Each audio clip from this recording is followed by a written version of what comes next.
Well, we started in our first kind of incarnation back in the 90s. So around 95, 96. I'm Oh, gonna say you don't look old enough. we've That's got good faces. We've got good faces for radio.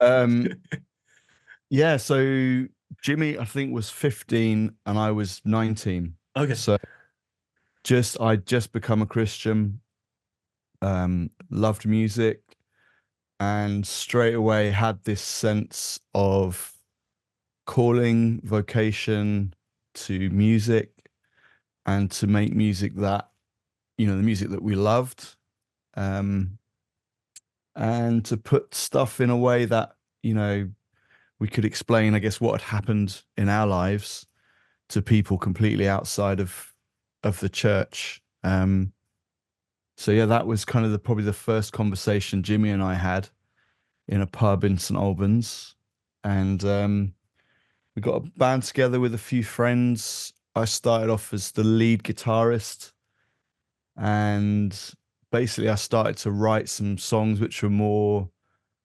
grunge rock kind of stuff. And the singer at the time was like, I just can't sing that. I don't know what to do. That's not me. So then Jimmy was like, oh, why don't you sing them, Mark? So I tentatively started to try and sing. Um, Yeah, you My, didn't my actually voice sing, you is, tried to sing. yeah, yeah. my speaking voice has come on since those days. Yeah. Yeah, No, so that was when we yeah, started off. Yeah. yeah. Mark, it was in the days of like 4-track cassette, recorders. Mark had a little Fostex 4-track at home, and he was playing me something in your kitchen, right? With like cool little percussion loop and some guitars. Maybe I think you were putting flute on something, and then there was like a fourth track with the fader down, and it was you'd put some vocals on, and I was like, "What's this, man?" Like, "Oh no, don't touch that." But yeah, it worked out great.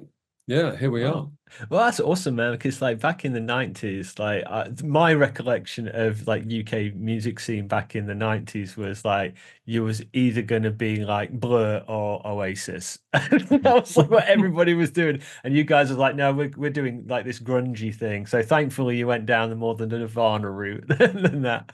Yeah, That we probably, so 94 was when I became a Christian, and that was the grunge was like the big impact on me, really. So from metal to kind of when grunge hit, it just seemed really amazing. Yeah. And unfortunately, yeah, everyone got into Britpop. Yeah, what So was that about, man? really, we were doing completely the wrong sort of music to yeah, we get, were a you know, we were this couple of like years too late. grunge band in St Albans. Um, and it wasn't really like now where, a lot of people have very eclectic tastes. They're Yeah. listening to 90s music and 60s music and 70s music. It was very much like, okay, everyone got their hair cut Yes. and started singing, going, all right, mate, yeah, I'm going down the pub, and Oh, lost Yeah, all yeah. their Park blues. life. Yeah. No, I and if you liked one, you had to like detest the other with like a Yeah. passion. It was just like yeah, kind of how yeah, like we are with politics nowadays, I think, maybe or Yeah, something. yeah. yeah. Right. Yeah, there wasn't much tolerance, was there, in those days about Britpop and Seattle bands? It's Yeah. flipped. It's a good little factor. So Yeah. you started under it. Was it Dust? I think your original name. I wanted to say, is that what you Yeah. used to be called? And then Yeah. it changed to Verra Cruz. What happened there?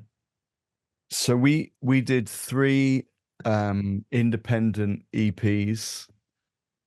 So first we did a cassette. We did an album called All or Nothing, which we Okay. recorded on an 8-track reel to reel in our friend Graham Ord's house. And we traveled sort of with that. Um, and then we did Sea Red EP, Spirit EP, and a longer sort of 8-track thing called Invisible. Yep. And that well, actually, it was the Spirit EP kind of got us noticed by a label who some guys called Crazel Town, and they had a vision to take Christian music into the mainstream. Okay. And they approached us, said, "We love what you do. We feel like your sound can cross over." Mm. And so as a result, we got a manager, and he was like, "Right, time for a new name, time for a new start. Yeah. You know, Okay. we're gonna do it. We're gonna do a new thing." And so that was, yeah, when the band stayed the same, but we kind of reinvented ourselves to with the attempt. Yeah, that does make sense actually, because if you've got like if you've got like this, maybe you're experimenting a bit, trying to find your sound and trying to do this and that, and then you kind of get to the point where you're signed, and it's like, right, okay, we're going to push this thing forward, but this is how you might want to kind of distance yourself from maybe some of the faltering steps as you was getting there. Is that kind of thing? Is that what we're saying? Yeah, Or I think so. And I think it just needed a more creative name as well, something a bit better, you know, yeah, a bit more rock and roll, a bit at more the time. showbiz. Well, yeah, I'm not sure exactly what the thought process was, but we Mm. were definitely launching into a new phase, and it kind of marked a transition.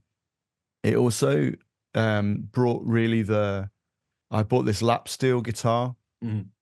in Memphis, and I kind of brought it back from the States and started, plugging it into my Messer, and just it was like tuned down to a C, and we started to write, we just started to play a riff together with it, and it kind of birthed this real blues side to what we do, Yeah.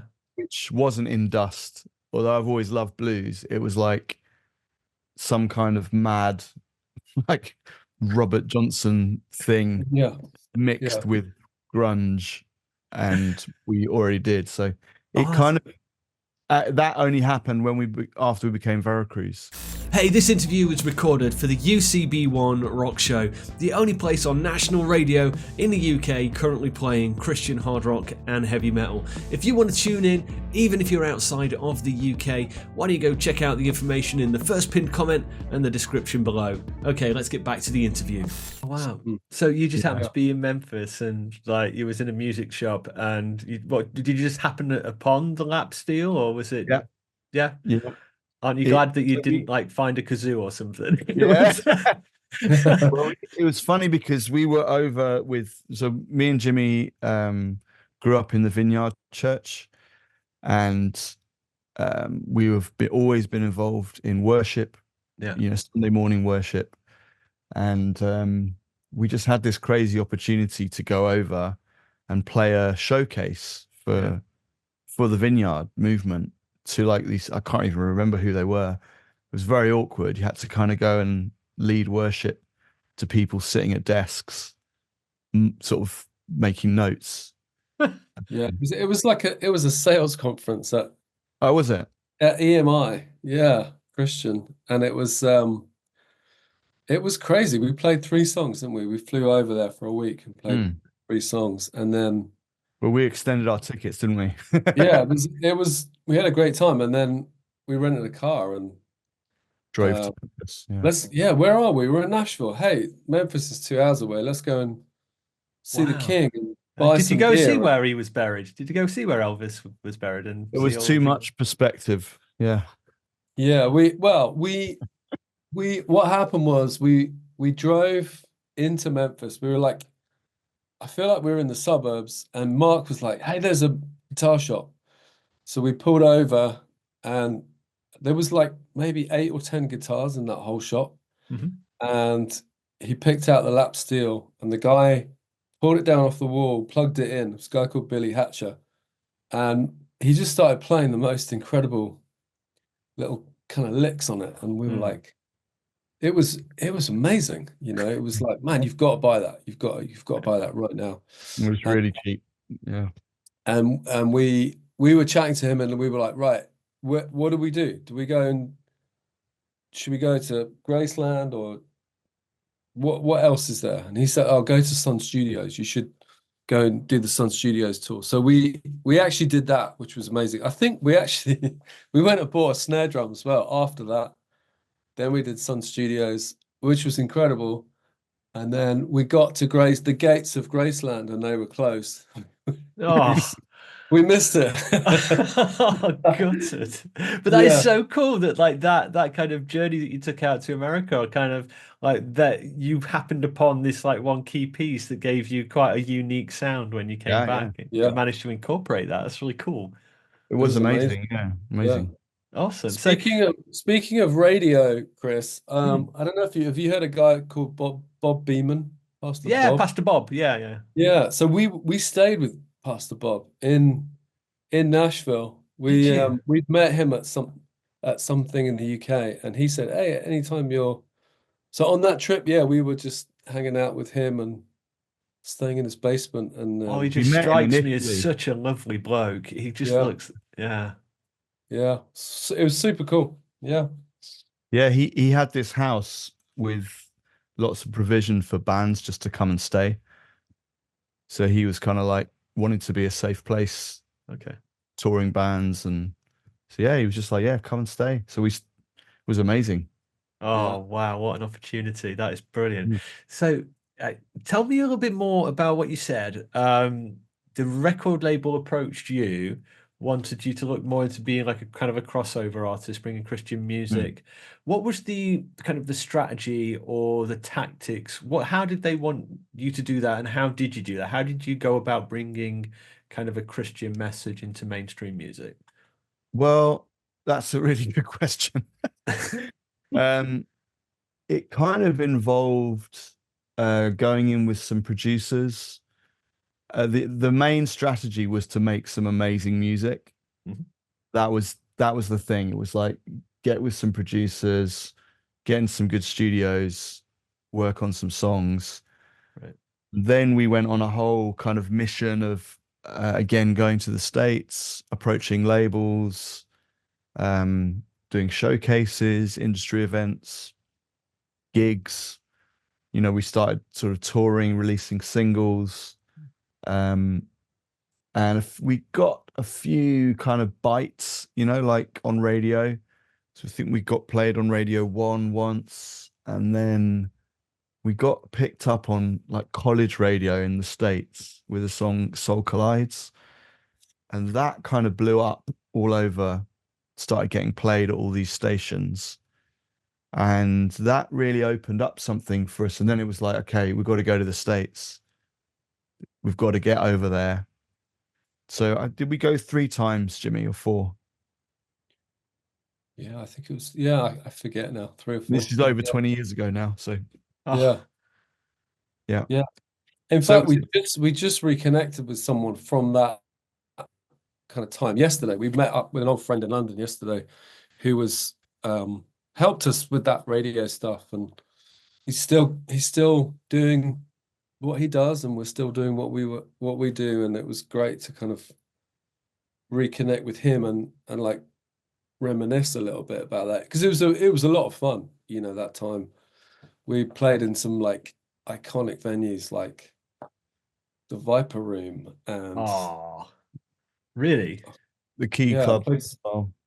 Key Club, Sunset Boulevard, and then a couple of places in New York that were really amazing. And it was just, it was a lot of those kind of sort of rock and roll dream moments. And you've got to enjoy the ride, haven't you? As even if it didn't end up in sort of rock and roll stardom, it was a great little season for us. I mean, I totally agree with that. I mean, myself, I've played in bands for years and years, and like the one thing that we've always said to each other is like, you do it for the memories, because you're sure as you're not doing it for the money. I mean, knocking things out.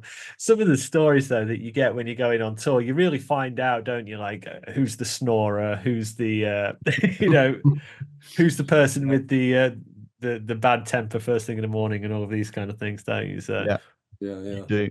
yeah. You also develop your own language if you okay. go on tour for long enough. So when you get back, no one understands what you're talking about. You've got your own humor, you've got So your many own in names. jokes and things. Yeah, it's Oh, like a brilliant. twisted little marriage of three people or something. It's a really very- dysfunctional yeah, marriage. It's very weird. Yeah. Okay, cool. So, Yeah. with the music, then obviously UCB1 being a Christian radio station, and we're playing this kind of music. I'd like to kind of dig into how like maybe what is like Christian music to you, and how you actually write that kind of music, and do you feel like you have a good opportunity to put your faith into the record, or how do you use your faith in the writing process? Yeah, good question. So for me, as I mentioned earlier, like I didn't sing publicly until after I became a Christian. So I would always hide behind the guitar and someone else would do the singing. And then it got to this thing of, feeling drawn to communicate more. Mm. And I began to sing and write songs. And really so the faith and the music were really connected for me. And they still are. But that doesn't mean I have to sing gospel songs or worship songs, like church Sunday stuff. I love that. I love gospel and I love worship. I love the genres of those things. But really, that isn't the only thing that God has called me to do.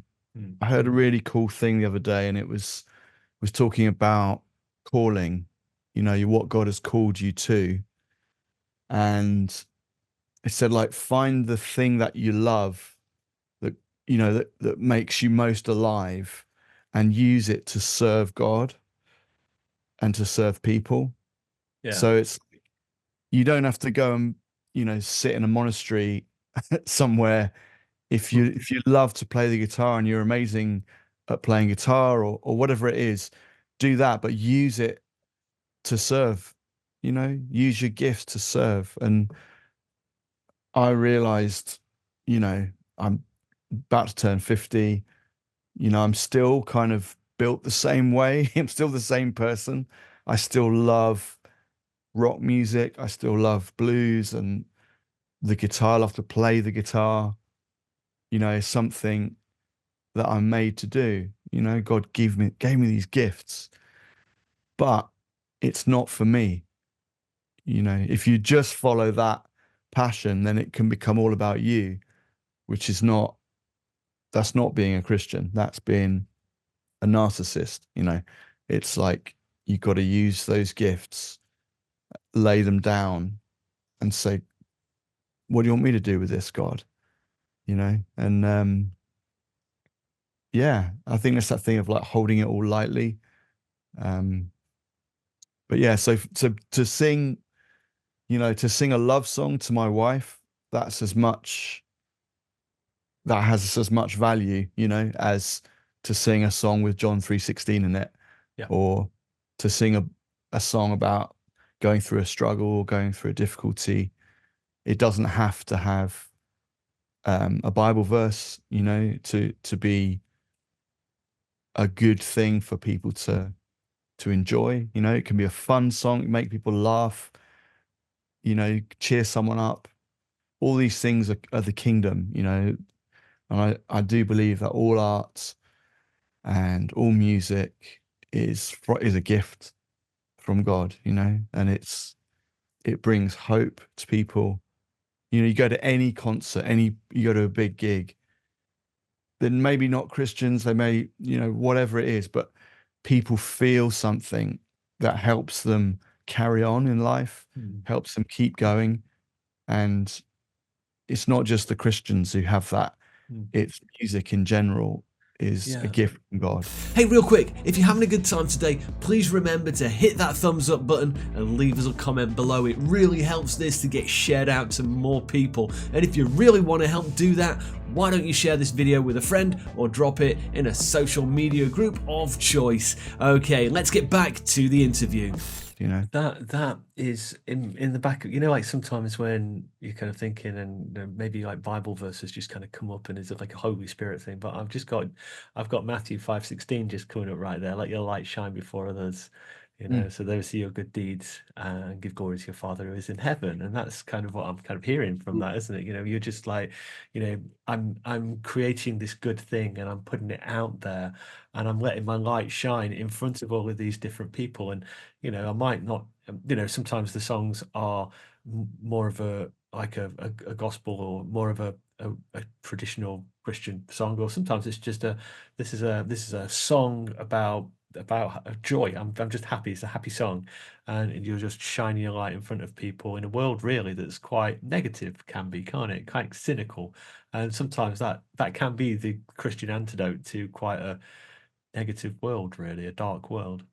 yeah, I think that's what keeps me going, you know, a lot, is hearing something, or even just the creative process for me. It kind of balances me out mentally and emotionally. And if I engage in that, I start to feel more healthy, you know, more kind of hopeful, Yeah.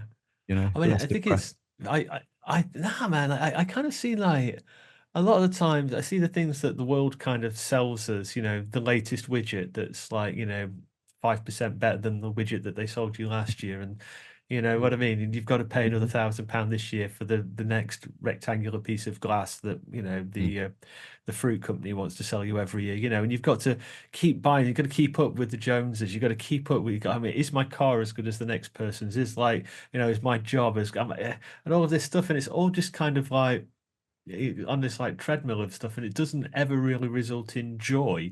And I think when No. you're saying earlier on that, like, you know, you've got this calling inside your heart, it's like whatever makes your heart sing, that's, you know, and you confuse that to honor God with, that's going to deliver real joy, isn't it? I think that's what we're made as human beings to do, and I think that's beautiful, man. I think that's awesome. Yeah. Yeah, What about you, Jimmy? Huh? Whacking those drums. yeah, I mean, yeah, I love what you guys are saying, and I think, I mean, we've had so many different experiences as a band. You know, sometimes it's been really tiny, obscure clubs, and you know, things where no one's there, and Yeah. other times like bigger stages, and kind of looking across each other, thinking, "Wow, this is amazing," and how did we get here? And but I think there's a lot. There's a lot. Well, friendship is huge for us.